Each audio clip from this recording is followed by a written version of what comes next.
Hello, hello. I hope everybody is having a great day. And today I'm going to be telling a pretty hectic story. On this day, I was with my friend. We're going to call him, I'm going to go with Mark. And so Mark and I, we were pretty chill, but every time we hung out, we would do some pretty crime infused things. We never planned on doing it, it just ended up happening. Whether it was going to the store and, finessing ourselves some alcohol, or maybe destruction of school property, or arson, or just destruction of public property. And we ended up getting in a lot of trouble most of the time. So on this day, it was a school day, and I had went to go see Mark because we were planning to hang out this day. And Mark was really faded, to say the least. He was actually greening out. He had decided to, I don't know, go on a little hot box sesh, and he ended up smoking like 2 full grams of wax and 2 joints. And he had a med card actually, so it wasn't actually illegal for him. So this shit was medical. It was really strong. So him smoking that much was fucked. I mean, even normal weed, that would be a lot. So yeah, he was greening out when I had been hanging out with him, and I also was hanging out with another friend, a mutual friend between me and Mark. We're gonna call him Roger for this. Now, we actually also met up with Rob from one of the last videos. Rob was a pretty chill friend of all of us. He mostly knew me, but me, Mark, and Roger decided to all get together with Rob and go to some. We had like a creek by the school, and this creek, a lot of the stoner kids would meet up and smoke together. So because Mark was greening out, and Roger was also pretty faded. They were doing some pretty dumb things, to say the least. It was pretty fucked, honestly. And the worst shit happened when we walked by these stores next to the school, since we had walked to go to the creek.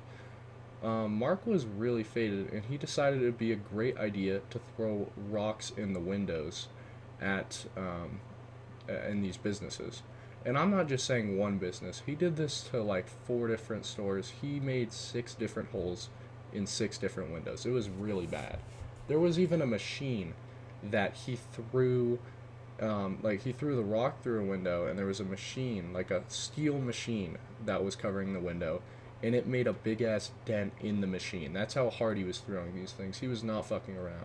And bro just did not give a fuck, even though security was on our asses because of this. And also, even worse was Mark was actually on probation for some pretty fucked shit. I'm not gonna get into that. So he was already fucked with the law. He already had fingerprints in the system, and he already had someone that was constantly keeping watch. And this would play a big part in the story. Now, after security got involved and started telling Mark that he needs to run, because we were actually chill with one of the security guards here, and the guy that was on shift was the one we were chill with. We're gonna call him. I'm gonna go with Matt. So Matt had came up to us as we were running after Mark threw these rocks, and he told all of us that the cops are already on the way and we need to get going. Like, we need to run. And this is fucked because Mark has his fingerprints in the system, and he already has someone keeping complete eyes on him. Now, these cameras were really poor quality, so they actually didn't end up seeing that Mark did it, but what got them to know it was Mark was he didn't put gloves on when he did this. So they found the rock in one of the stores, like one of the rocks, and dusted for fingerprints, and it got tied to him. So now Mark is getting texted by his probation officer, and spam called, and his mom gets called by the probation officer, and he's telling us that if Mark doesn't surrender himself, he's gonna end up getting the CIA involved, because this probation officer also happened to be in the military, which means he has ties with Secret Service and, of course, military agents. So this is way more fucked than a normal situation because we have possible CIA involved. So we're all running, and I normally can keep my cool in these type of situations. I deal with this shit all the time because we all do dumb shit almost on the daily. So, I'm trying to keep Mark calm. Me, Mark, Roger, and Rob were all running through this trail in the woods to get back to the school because if he ditched another day, the school administration would also get involved. So he had to get back, or he would be suspended, in trouble with the cops, and on further probation notice. So this was really fucked. And he was still greening out. And what I didn't know at the time, but he ended up telling me on the way, is he had also taken a bunch of Benadryl. I don't know why he thought this was a good idea, but Mark decided that he would not only get green out faded, but he would also start tripping on Benadryl. So he would just start talking to himself randomly or talking to things that weren't there. He actually thought we were with two other friends that weren't even there. Um, so we're all running, and I'm carrying Mark with Roger. Me and Roger have our his arms over our shoulders, and we're carrying him like we're goddamn recovering an injured soldier from a field. So this shit is like fucked. He can't walk, and his face was starting to get purple because of the Benadryl, him greening out, the stress, and running for so long. And we're all running back to the school, and we just see like three SWAT vans start booking it to the businesses, and a bunch of people are posting on their Snapchat stories. There's like 10 cop cars around these businesses right next to the school. So we're all like, fuck, we need to go. We need to get back to the school. And then Marks tells me something really fucked and really important as well. He has a vape on him, he has a knife, he has vape juice on him. And if he gets searched when he gets turned in, if he gets caught, they're gonna know. So we end up divvying all the shit out. I end up carrying like three different people's knives and some vape juice and two different vapes on me because I was the least likely to get searched here. I'd already been searched yesterday on this day, and they probably wouldn't assume that I had something now because I'd been doing pretty well. So now we're all, getting pretty close to the school. I have all this shit on me, and I'm just trying to find a way to sneak Mark past security because security was also getting his name sent everywhere by the cops. So every security guard at the school knew. We ended up getting into the school and booking it past security. They didn't see Mark because I was covering him. I gave him a hat and a hoodie so that way they wouldn't recognize him because the cops had told a bunch of people to keep out for a guy in a white hoodie with fluffy hair, which, that's Mark. So I give him my hat, and Roger gives him a hoodie, and I carry Mark's hoodie. So me, Rob, Roger, and Mark are all headed back to, get Mark hidden because now security's looking for him. But then Mark shows me his hand because he says it's in pain, and there's just a big ass glass shard stuck in his hand. Now, I don't know what to do because that shit was not coming out. I had to take him to the nurse. And the thing was, Rob and Roger both had to go to class, so it was just me and Mark now. And yeah, I had class as well, but I wanted to make sure my homie was okay. I put my homies first in these situations. So I get Mark to the nurse, and they start looking at his hand. And as they're looking at his hand and I'm keeping watch, a security guard comes in there and just starts asking for Mark. Like, hey, we're looking for Mark. He needs to go to the dean right now. Now, luckily, the front desk lady didn't know Mark's name. Mark told her a fake name, so that way this wouldn't happen. So we end up being okay, but now we know security is for sure on Mark's ass. And so as he's getting this glass shard inspected, I'm just freaking the fuck out a bit. I'm like trying to make sure that another security guard doesn't come in, and I'm gonna make sure I let him know. Now, the thing was, because he was high on Benadryl and now he has a glass shard in his hand, they tell he's like fucked up on something. His face is purple, his eyes are super red and dilated, and he's talking, answering questions they never ask. So as soon as they tell him he needs surgery, he needs to go to the ER, we get booking out of there, and I'm trying to carry Mark over to a bathroom to hide him. And, he's telling me as well, he's stressing, like, I can't miss another class. If I miss another class, then I'm gonna get in trouble with the school and I'm gonna go on truancy. I'm like, fuck.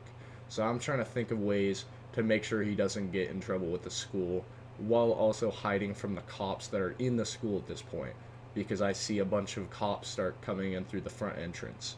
So I end up getting him to a bathroom and we just start vaping in there because we're all stressing. We just start chiefing. And Mark keeps, telling me, like, how fucked he is because he's, like, reviewing everything that's going to happen if he gets caught, like probation extension, suspension, truancy, possible arrest, and uh, felony charges, of course. Pretty bad. So, at this point, we're both stressing, and some kid walks into the bathroom, and somehow, like, we thought it was a dean or a security guard or a cop that saw us on the camera, but because I had covered up Mark pretty well with everything, it was just some random student that was going in there to chief as well. So, after this, we walk upstairs. We see Roger, and we start telling Roger everything that's happening, that we see cops. And me and Mark start booking it to another bathroom, one that's closer to his class, because he needs to at least get marked unexcused present in his class, or he's going on truancy. So I get him into this bathroom, and I'm just telling him, hey man, just stay in here. If the cops come in here and they know you're in here, just cooperate with them. Like, you don't want to get fucked. You don't want to get arrested for more charges. Like, especially evading the police. That's really bad. So, I leave him in this bathroom. And I don't get in trouble. I have to go to class. But then as I'm walking out of this bathroom, I see just 5 cops coming from the dean's office down the hallway to, look for Mark because he's committed several felonies at this point, and he's on probation. So I let him know. I'm like, fuck, bro, just stay quiet, stay still, make sure you don't get caught doing this or you're fucked. He's like, okay, man, I'll let you know. And we end up being okay. I don't get searched and I have all this juice on me. But the next day I come to school and Mark tells me everything. He's like, I got caught by the cops. I went to the ER. I got the glass pulled out, so that's good. But there's like this big ass hole in his hand now, and it's like all patched up and shit because he had surgery. He had to get that glass shard removed. And then he tells me everything that happens. Now, luckily, his probation officer was being kind of a G, and I guess decided not to get him charged. He helps out my homie Mark here. So he doesn't get any charges, but he has 2 weeks of in-school suspension, 30 days of detention, and his probation time luckily didn't get extended, but he's in a lot of trouble with the law now. Everyone recognizes him. So he doesn't get in too much trouble, I guess, compared to what he was thinking, but, I told him, never again, do not do this shit. If you get green out, I'm making sure you don't do some dumb shit. I should have stayed by your side the whole time. So yeah, basically, me, Mark, Rob, and Roger ended up, committing fucking several felonies and mostly getting away with it. We didn't get in too much trouble. But moral of the story, stay by your friends, especially if they're under the influence, so they don't end up doing some fuck shit, because it is not worth dealing with, honestly. It's fucked. Mark could have gotten arrested. He could have gotten several felony charges. He could have gotten probation extended. He could have gotten expelled, for sure, because these businesses are tied to the school that he committed destruction of property on. So, yeah, I mean, if you're ever in a situation where your friend is severely under the influence, stay by their side, or don't stay by their side at all so you don't get involved, because I could have gotten in trouble for association here. But yeah, next time that shit happens, I know what I'm doing. But you need to know to stay calm in these situations, because if I wasn't calm, Mark probably would have started freaking out even more.